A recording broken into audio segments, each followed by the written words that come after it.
Hacemos Más se realiza con el apoyo de Infograma TV. Luciana Moncayo es estudiante de Ciencias Políticas y Derecho. También es comunicadora y analista de actualidad. Su interés por la comunicación, la política y el análisis público la ha llevado a construir una voz fresca y crítica en temas que impactan el día a día de la ciudadanía. Un presidente que no terminó su candidatura, entonces nos fuimos a muerte cruzada, entonces ahora vota de nuevo. Entonces también como poder tener una mayor estabilidad dentro del país y sobre todo...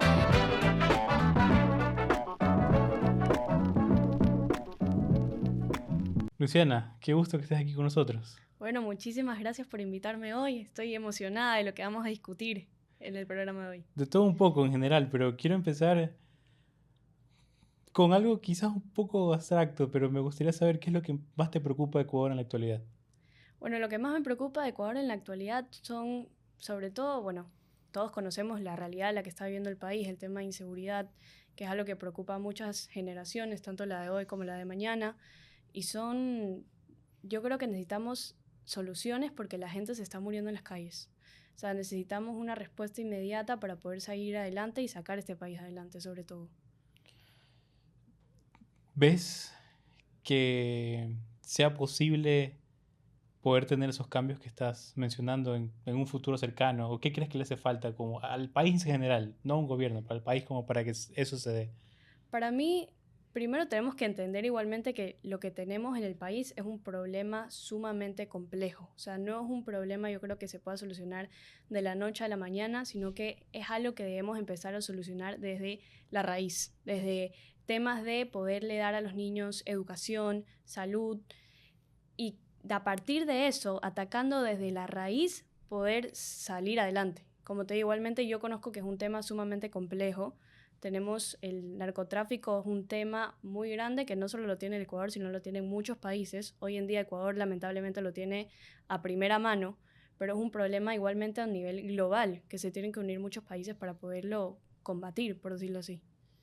Y justamente, yendo un poco a la mano con el tema de educación que mencionabas hace poco, tú estudias ciencias políticas y justo lo que conversábamos antes de que las cámaras se enciendan, pero podemos volverlo a repetir. ¿Por qué decidiste estudiar ciencias políticas y por qué crees que estudiar esa rama es necesario quizás para tener una mejor política como tal? Bueno, primero yo empecé a estudiar ciencias políticas. En mi casa, la verdad es que no tuvimos, o sea, mi familia nunca tuvo una participación activa dentro de la política, no han sido alcaldes, presidentes, ministros, pero lo único que tuve fue mi abuelo. Mi abuelo fue de la Marina, fue parte de la Marina, entonces yo escuchaba cómo mi papá muchas veces hablaba de que en su casa tenían que recibir a León Fórez Cordero y todos esos temas. Me apasionaba mucho la curiosidad de poder conocerlos, ver cómo mi abuelo pudo conocer a Nelson Mandela y cómo se conoció con estas personas. Y también desde pequeña me acuerdo que y veía el tema de las candidaturas presidenciales, todo el tema de campañas, y yo decía, qué interesante este mundo, qué es lo que hay por detrás, la cabeza. Por ejemplo, me acuerdo, cuando era pequeña todavía, la candidatura de Guillermo Lasso con los zapatos rojos. O sea, eso siempre me llamaba la atención. Yo No me digas que decía, eras pequeña en esa en época. esa época era No, pequeña. pues, eso fue hace 4 años atrás, creo.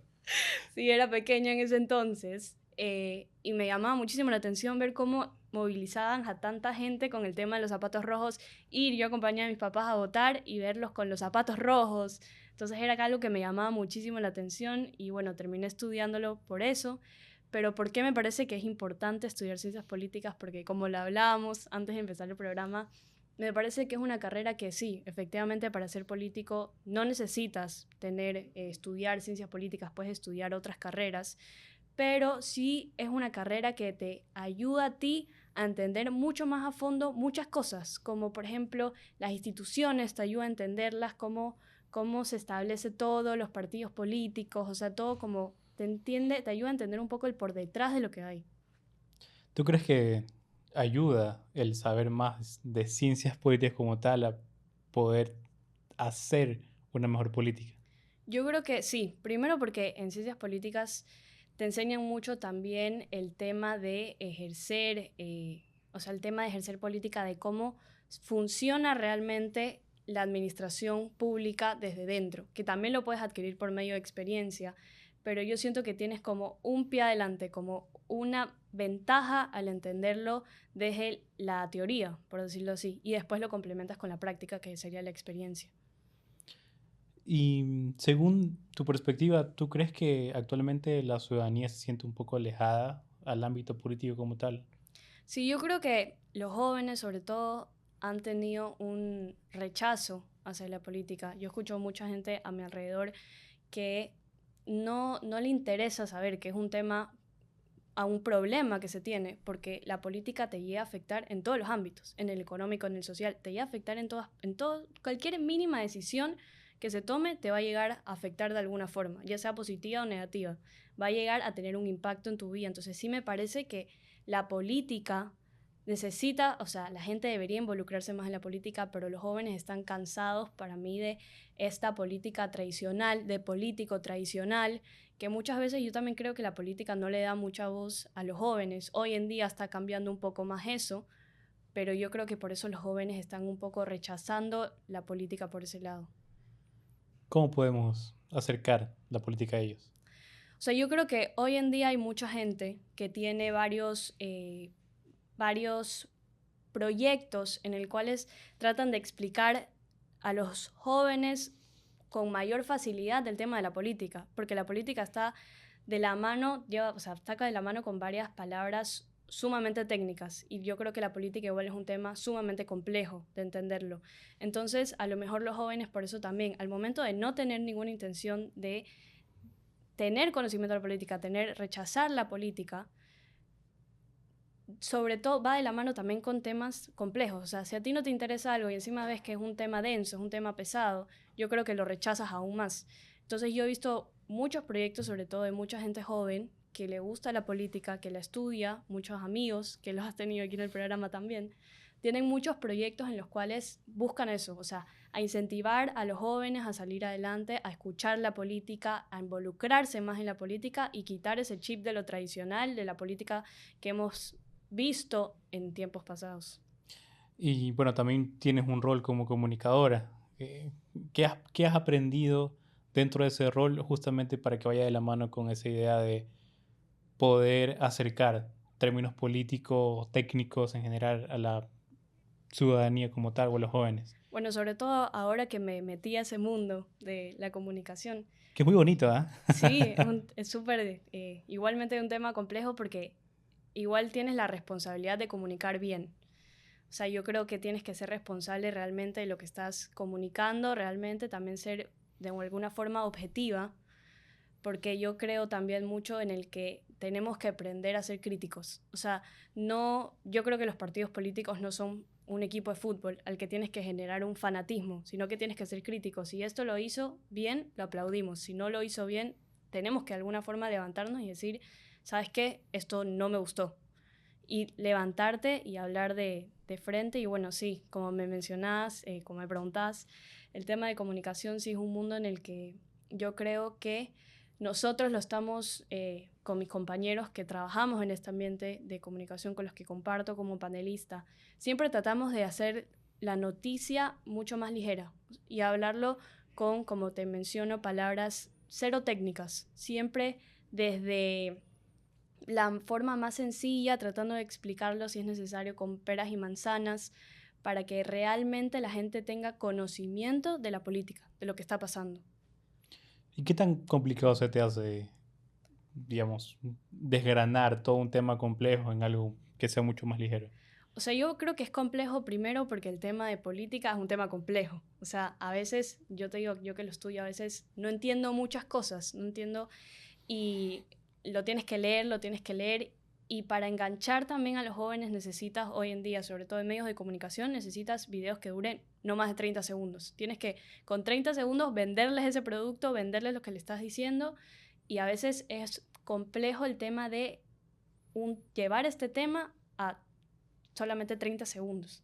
Entonces yo creo que eso es uno de los retos que tienen varias personas, tratar de enganchar en 30 segundos, sobre todo en este mundo de la rapidez que vivimos, de tener el acceso a todo lo que necesitas así. Te metes a internet, buscas algo, lo tienes así. Entonces, tratar de vender ese producto en un video de 30 segundos es lo complejo, sobre todo como te menciono, en temas políticos que de por sí son temas densos, complejos de entender. Y es algo que se va perfeccionando con el tiempo, porque es una Exacto. técnica que, como tú dices, puede ser compleja.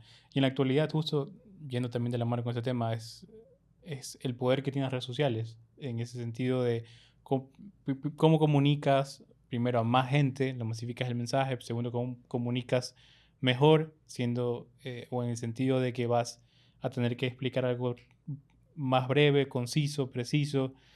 Y ahí han existido algunos momentos, no solamente en Ecuador, creo que en general, donde las redes sociales se han convertido en ese efecto muchas veces diferenciador de una campaña y otra, y han ayudado a que elijan ciertos o no candidatos. Eh, ¿Cómo ves, por ejemplo, el tema de redes sociales en esa masificación del mensaje acá en Ecuador?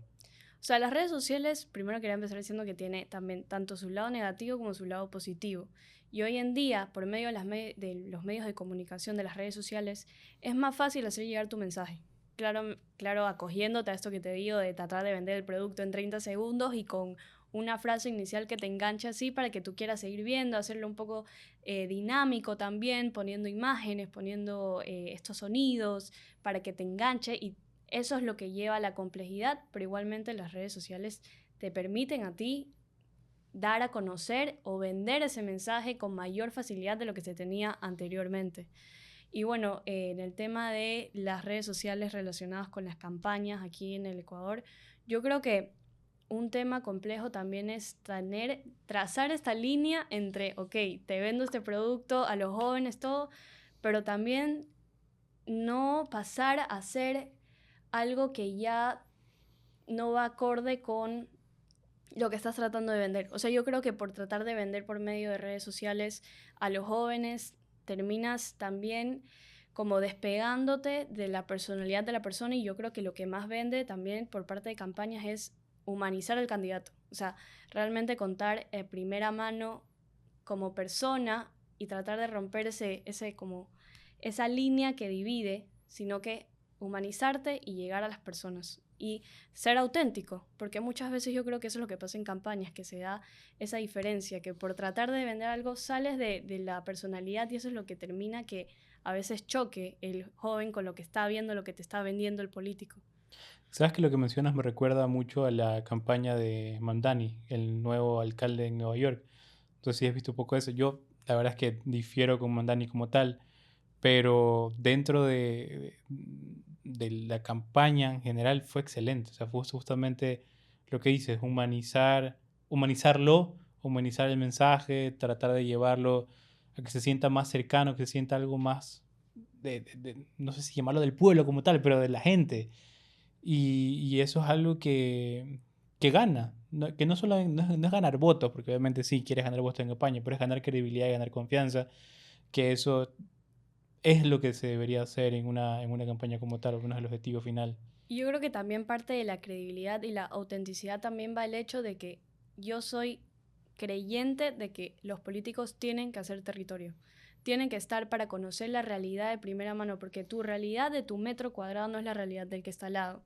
Entonces yo sí creo que tú tienes que, como político sobre todo, tener la responsabilidad de entender lo que el país te está pidiendo, lo que el país necesita, la realidad social. Por eso yo creo que es tan importante que los políticos realmente vayan a hacer territorio. Y es muy importante. Quizás hoy en día, no sé cómo lo veas tú, pero yo siento que al cual le faltan tantas cosas, pero puede ser que también le hacen falta políticos y de cualquier partido en general, de poder acercarse con la gente, de estar en territorio, o al menos preguntar cómo se siente, qué está pasando acá en su comunidad, en su barrio, y acercar eso. Creo que esa es la idea de la política en general, poder acercarla a la gente, que no se sienta como algo que ellos están acá en este barrio, están en su casa y todo lo que es político se toma la decisión allá en Carondelet o allá Ujú. en la asamblea. Para mí la política es algo del día a día y es algo que nos compete a todos como tal, solo que puede ser que se haya vuelto algo, o al menos el término como tal y la conversación se haya vuelto incluso un privilegio para algunos. Exacto, y también yo creo que se ha perdido esto de la teoría, que en verdad el político trabaja para el ciudadano, no el ciudadano para el político. Entonces, el ciudadano tiene que poder pedirle, poder tener la accesibilidad de poder solicitarle a ese político, ya sea, no sé, al asambleísta de cada provincia, etcétera. O sea, poder realmente de primera mano poder contarle las necesidades que están viviendo y por eso la importancia de hacer territorio. Y eso va de la mano también con llegar a humanizarte en realidad, o sea, buscar empatizar con la otra persona y eso solamente lo vas a hacer estando en territorio y conociendo la realidad de las personas que están viviendo. ¿Cómo crees que podemos llegar a una política más madura? Yo creo que para llegar a una política mucho más madura, primero se tiene que salir de este estigma de que el político es alguien como tú lo mencionabas, como que las decisiones se tomen en Carondelet, o sea, romper con ese estigma de que la gente piensa que no está siendo escuchada. Y eso es lo que yo creo que también muchas veces mueve a las votaciones en Ecuador, que yo considero que las votaciones en el país son muy emotivas, más que en el contenido de las preguntas. Por ejemplo, te digo, de la consulta popular, las consultas normalmente se mueven mucho por la emoción, es decir, te estoy apoyando o no te estoy apoyando. Entonces yo creo que para madurar en la política primero tenemos que salir de ese estigma de que yo tomo las decisiones con las personas que tengo al lado, sino que tengo realmente que ir y preguntarle a esta persona en específico, al ecuatoriano, que va a sufrir de primera mano la decisión que se vaya a tomar y ver realmente cómo a ellos les va a afectar. Y conocer también de ellos las necesidades, qué es lo que tú necesitas para que yo te haga, por ejemplo, para que yo presente un proyecto de ley, para yo poderte ayudar en esto en el que tú estás necesitando, por decirlo así. Bueno, te hago dos preguntas en una. ¿Cuál crees que es el rol que tienen los jóvenes en la actualidad? Y luego, ¿cuál te gustaría a ti que fuera el rol que tienen los jóvenes? O sea, los jóvenes para mí hoy en día tienen un rol sumamente importante, igualmente, porque ellos son el futuro.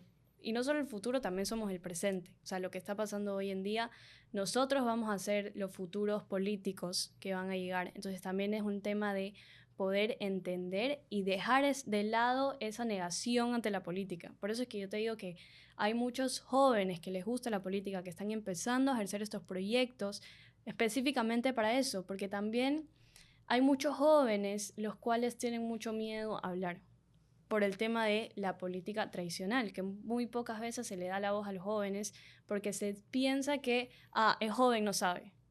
Entonces, yo creo que ese es un rol que los jóvenes tenemos que batallar contra eso, decir, no importa, vamos a seguir adelante. ¿Cómo lo hacemos? Como por ejemplo hablábamos del tema de los medios de comunicación, que hoy en día las redes sociales te otorgan una voz impresionante porque tienes mayor facilidad para vender ese producto. Entonces, el hecho de que tú el día de mañana salgas hablando en redes sociales te ayuda a ti a que tu voz sea escuchada. Entonces, no importa, porque mucha gente te va a criticar, que eso va de la mano con uno de los temas complejos que tienen las redes sociales, que es un tema en el que todos pueden acceder a ella, por lo tanto va a haber mucho hate, como dice la Ujú. gente, pero salir adelante y dejar de lado ese estigma y decir no pasa nada, yo quiero hablar, voy a hablar, porque nosotros somos el futuro. Antes de seguir con la conversación, quiero agradecerte por tu interés. Aquí no hacemos lo tradicional. Traemos historias que suman y de las que puedes aprender. Suscríbete. Con tu apoyo, podemos seguir la conversación y brindarte nuevas ideas que inspiren. Porque aquí hacemos más.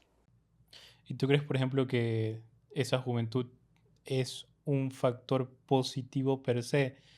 Y te pregunto esto porque ahora, mientras hablabas, recordaba, por ejemplo, lo que pasó en la asamblea hace unos meses atrás, donde cierto asambleísta, seguramente menor a ti, Ujú. estaba haciendo un dibujo en medio de un proceso de fiscalización importante. Y yo también me puse a pensar en aquel momento, ¿no? De cómo muchas veces se intenta resaltar la juventud, pero ¿qué pasa cuando eso no viene ligado, por ejemplo, con una responsabilidad también de por medio? O no sé cómo piensas tú al respecto, pero eh, tú, ¿cuál es tu óptica sobre ese tipo de situaciones como tal, ¿no? En donde obviamente puedes estar en un lugar, todos, sea joven, adulto, mayor, como quieran, todos pueden participar en la política como tal y ser parte de, pero yo creo que el hecho de aceptar también algo para lo que no estás preparado, o no es el momento al menos, es parte de las cosas que hacen daño también a la política ecuatoriana. Que sabes que yo tenía, y esto me hace acuerdo, aquí yo tenía un profesor que siempre nos mencionaba eso, decía, ¿saben qué? Si ustedes el día de mañana deciden un cargo, por ejemplo, lo tienen que tomar con responsabilidad, porque tienen que tener en cuenta realmente de el cargo, o sea, de la magnitud de lo que están ustedes aceptando. Ustedes tienen que realmente tener la responsabilidad suficiente de decir, ¿sabes qué? Sí, no solamente estar dispuesto, sino sí tengo todo el conocimiento y las herramientas para poderlo hacer. Entonces, si tú vas a aceptar un cargo que no sea un cargo porque sí, sino realmente interiorizarlo y decir, a ver, realmente estoy lista para este cargo, yo en el cargo que estoy ejerciendo tengo para poder ayudar al lado, poder ayudar realmente con lo que ese cargo necesita realizar. O sea, tener realmente la responsabilidad de decir, sí, sí estoy lista para este cargo y lo voy a aceptar. O sea, va mucho de la mano con eso, de poder también entender de la magnitud de lo que estás aceptando y no tomar un cargo porque sí. Y eso va de la mano no solo para jóvenes, también va Sí, para claro, para cualquier persona en todos. general. ¿Tú crees, por ejemplo, que sea necesario poner requisitos para ciertos cargos públicos, como por ejemplo el tema de asambleístas? Yo creo que sí. Yo sí soy creyente de que un cargo tan importante como es la asamblea y todas las decisiones que se toman por medio de ella, necesita de gente realmente preparada que tenga conocimiento sobre lo que está haciendo. Por ejemplo, cuando se dio el tema de la consulta, de la pregunta, de llevarla a la Asamblea Constituyente, yo vi una política que decía, a ver, le preguntaban, usted el día de mañana si llega a ganar la pregunta, usted se va a candidatizar para la Asamblea Constituyente. Y decía, no, porque no, yo no soy la persona indicada para llevar a cabo un debate de tal magnitud. Entonces yo creo que esa es la responsabilidad que se debe tener. Tú deberías pensar en el cargo que estás teniendo. O sea, por ejemplo, la Asamblea es una entidad en la cual pasa tantas decisiones por medio de ella que tienes que entender el cargo que estás ejerciendo y deberíamos de tener a gente sumamente preparada para esos cargos. Entonces, yo sí creo que deberíamos tener mayor requisitos para poder adquirirlo, o sea, ser asambleísta, por ejemplo. ¿Crees que en la actualidad hay una concepción, no sé si cultural, pero al menos una concepción de que la política es el lugar donde tú entras para crear tu riqueza y no el lugar donde entras para servir?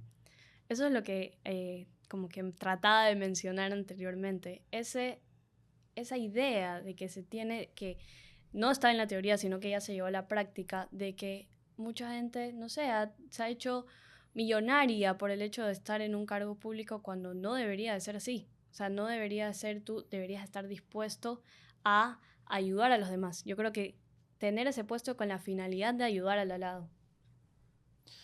¿Y qué tan lejos crees que estamos de eso? Yo creo que estamos lejos, la verdad, yo creo que estamos lejos de llevar a cabo todo esto, pero yo creo que también va de la mano con poder cambiar a los jóvenes, porque como decimos, los jóvenes son el hoy y son el mañana. O sea, ¿quiénes van a ser el día de mañana? El alcalde, me invento, va a ser una persona, un joven. Entonces vamos a tener una nueva imagen. Entonces yo creo que deberíamos preocuparnos de que esta generación realmente cambie ese chip de que, como tú decías, que vas al cargo para enriquecerte. No, vas al cargo para ayudar al lado, para realmente sacar adelante un país. ¿Qué más podría hacer falta para lograr ese cambio de mentalidad? Porque, por ejemplo, conversábamos hace poco sobre la necesidad de poco construir el mensaje de una forma menos técnica, más cercana con la gente. Y aparte de eso, ¿qué más crees que hace falta para justamente cambiar ese chip de mentalidad, sobre todo en jóvenes? Yo creo que, bueno, lo que mencionábamos y también el tema de poder cambiar la idea, o sea, aparte de cambiar la idea que ya hablábamos, de cambiarle el chip a los jóvenes, también cambiar la estructura que tenemos como o sea, no del Estado, sino, Como sociedad. sí, la estructura que tenemos como de sociedad, de poder salir de esto que ya estamos estructurados, de poder romper esas barreras, de poder cambiar la política, ya no que sea una política como la conocemos, que es lo que ha aburrido a muchos jóvenes, sino crear una política en la cual ya no se tenga como estos temas tan tradicionales que fue lo que generó que los jóvenes tengan tanto rechazo a la política. Que bueno, hay un montón de temas que ha generado ese rechazo, pero muchos de ellos relacionados a corrupción, tampoco le hace bien, creo yo, a la democracia el hecho de tener ciertos procesos donde tienes un presidente que no termina su mandato, luego tienes una votación, 3 meses después o 5 o 6 meses después tienes otra y no entiendes un poco qué está pasando con el juego de la política, lo único que tú sabes es que tienes que ir a votar y ya. Exacto, Eh, generar mayor estabilidad. O sea, un presidente que no terminó su candidatura, entonces nos fuimos a muerte cruzada, entonces vota, ahora vota de nuevo. Entonces, también como o sea, poder tener una mayor estabilidad dentro del país y sobre todo tenemos inestabilidad política y tenemos, como mencionamos al comienzo, o sea, un problema tan grande como es el crimen organizado que lo tenemos hoy en día infestado en el país. y que por el momento sigue estando ahí, sin al menos desde mi perspectiva un plan que se esté ejecutando de forma correcta, más allá de ciertos logros que también son importantes reconocer en su momento. ¿Tú crees, por ejemplo, que el voto deba seguir siendo obligatorio en Ecuador? Ese es un tema que sabes que incluso lo debatíamos mucho en clases, porque muchos decían que no debería ser obligatorio, porque después de todo es como un derecho, y otros decían que sí debería ser obligatorio. Yo considero que sí debería ser obligatorio, pero porque yo creo que si no lo fuera, si ya tenemos un rechazo hacia la política, y te estoy diciendo que la gente ya vota por votar, imagínate que te tengan la posibilidad de que, sabes que si quieres no vota, entonces el día de mañana la cantidad de personas que van a votar va a ser mínima, entonces no se va a tener realmente una participación por parte de los ecuatorianos porque después de todo, ok, no voto, no pasa nada. Y vamos a tener menor cantidad de gente votando, involucrándose todavía más en la política, entonces vamos a tener todavía más rechazo porque no te va a importar entonces quién es el que va a ser tu presidente el día de mañana, porque bueno, como no es obligatorio, no voto. Mientras sea obligatorio, es una forma de obligarte a que participes todavía para, para que formes parte de quién es la persona que va a dirigir tu país el día de mañana. Y ahí hay otro debate interesante, que es si votar es toda la participación que necesita para validar una democracia o no. Claro, pero, o sea, por ejemplo, ¿tú qué piensas de eso? La Porque, carta uno reverse. O sea, yo particularmente siento que para mí el voto no debe ser obligatorio. No creo que exista argumento político, ético, moral que lo sostenga. Sobre todo ético y moral. Para mí va de la mano con entender a la persona como un sujeto suficiente de derecho, pero también de responsabilidad. Entonces, si hay alguien que o no se siente preparado lo suficiente como para votar, o no se siente identificado con el proceso electoral o con el juego político como tal, yo creo que es igual una forma válida de expresarse, el hecho de no ir a votar como tal. Ahora, entiendo las otras preocupaciones, lo que tú mencionas, de poca legitimidad, de también cómo hacemos que la gente participe más. Yo creo que para mí el reto está en justamente eso, en hacer que la ciudadanía participe mucho más, porque para mí votar no es una participación suficiente como para considerar que eso ya es decir Ecuador es una democracia plena y completa. Creo que hay muchas otras formas en las que se pueden participar, como comunicando o instruyéndose, educándose, participando en eventos, en foros, o simplemente debatiendo, con respeto siempre, pero sea en redes sociales, donde sea, pero debatiendo. Y eso creo que hace falta también incentivar en general. pero por ejemplo, ¿tú no crees que el punto de que, bueno, yo no me siento identificado con este candidato, lo puedo demostrar a través del nulo, por ejemplo? Que después de todo es una herramienta para decir, ay, ok, o sea, no ha pasado en muchos años que ocurra eso, pero después de todo, si el nulo llega a tal porcentaje, se tiene que hacer una nueva elección. Hay dos cosas. La primera es que igual si votes nulo, tú estás siendo parte del proceso. O sea, yo voy al punto desde el sentido en el también, si tú no quieres ser parte de ese proceso, por cualquier razón que sea, siempre y cuando obviamente la tomes de manera consciente, está bien. La segunda, sabes que el tema de los nulos para mí sigue siendo un tema un poco mañoso, porque tú votas nulo y reduces la cantidad de votos válidos. Eso quiere decir que los votos válidos digamos, de los votos totales, que es un porcentaje, reduces a votos válidos y eso es lo que se toma en cuenta, digamos, por las votaciones, son los votos válidos, no los votos totales. Entonces, por ahí, votar nulo puede ser un poco mañoso. Y tercero, es que hay que igual también ponerse en los zapatos de una persona. Ya si tú vas a ir a un proceso electoral, ya te hicieron llegar hasta allá, tienes que dar tu cédula y todo, ya gastaste lo que tenías que gastar y ya las horas que tuviste que tomar ya las tomaste. Llegar allá para ahí recién decidir, sabes que voy a tachar todo, puede ocurrir, pero en la práctica ya es como que prefieres ya guiarte por lo que salga o por justamente lo que dices, lo emocional. Y lo que puede ser que a mí en un momento me haya llegado la emoción de ver que me prometieron tal cosa, de manera populista, demagógica, bueno, ya fue, vamos, me quieren subir salario $1,000, ya sube y ya y a ver qué pasa. Entonces es como, digamos, todo eso, ¿no? En la O sea, cabeza. yo te digo, yo sí pienso que por ahora debería continuar siendo obligatorio. Pero, por ejemplo, un tema que también discutíamos mucho en clase era de por qué los privados de libertad sí votan, por ejemplo. Y mucha gente decía, a mí me gustaría que quitarles el voto, o sea, quitarles tipo los derechos políticos que puedan llegar a tener. ¿Y por qué seguimos con que ellos continúen votando? Entonces tú, o sea, con esto de que vas de la mano de que no todos, o sea, que no debería ser obligatorio, ¿qué piensas de eso? Ah, ya te salió Porque, el alma de presentadora y comunicadora. Eh, Nuevamente, yo creo que todo aquel que quiera votar debe votar, pero asimismo, aquel que no quiera votar, está no bien que debería no votar. vote. Digamos que esa es mi máxima, como te digo, para mí es algo un poco más ético y moral, que yo creo que yo no solamente es de decir, es por que las personas tienen libertad de decidir, porque para mí, y esto puede ser un problema que en la sociedad ecuatoriana, la libertad se confunde con el hecho de hacer lo que tú quieras, cuando la libertad o el sentido correcto de la libertad es hacer lo que tú quieras, pero con responsabilidad. Si no, realmente no es una libertad per se, porque infringe derechos de los demás. Entonces, siempre que uno entienda esos conceptos de dentro de mi postura, tomar la decisión que yo quiera, ir o no ir, pues lo haga bajo un término de responsabilidad, yo creo que es válido en general. Pero Pero ahora te regreso el rol de bueno, me entrevistador, regresas que el solo micrófono. quería escuchar tu Está bien, opinión de qué era que lo es que nuevas opinabas. dinámicas de podcast, me gusta.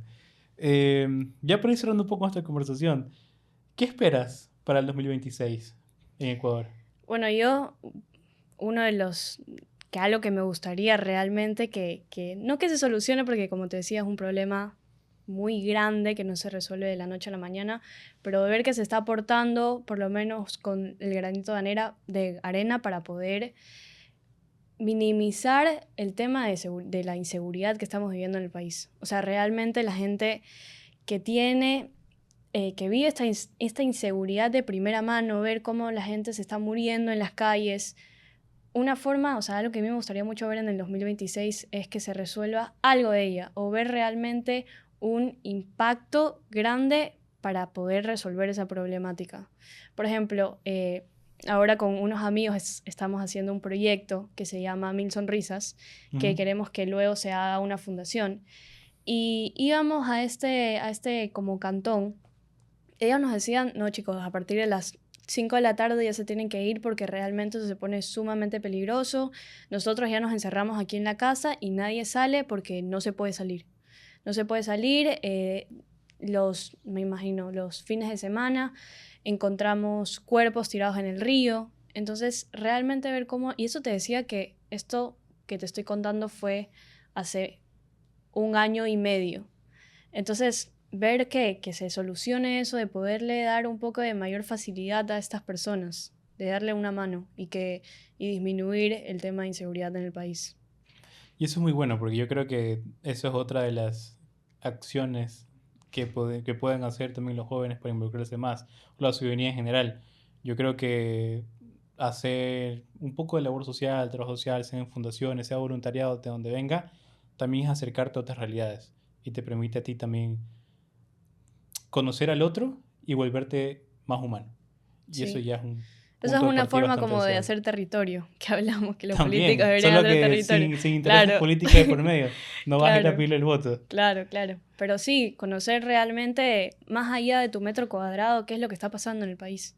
Entonces me parece que es sumamente importante también, como tú mencionas, que los jóvenes se involucren más en estos actos sociales y conocer. Y espero realmente que te vaya bien eso. Muchas Creo que gracias. cualquier eh, labor o acto social que sea por ayudar al prójimo sin interés personal de por medio siempre va a ser digno de destacar.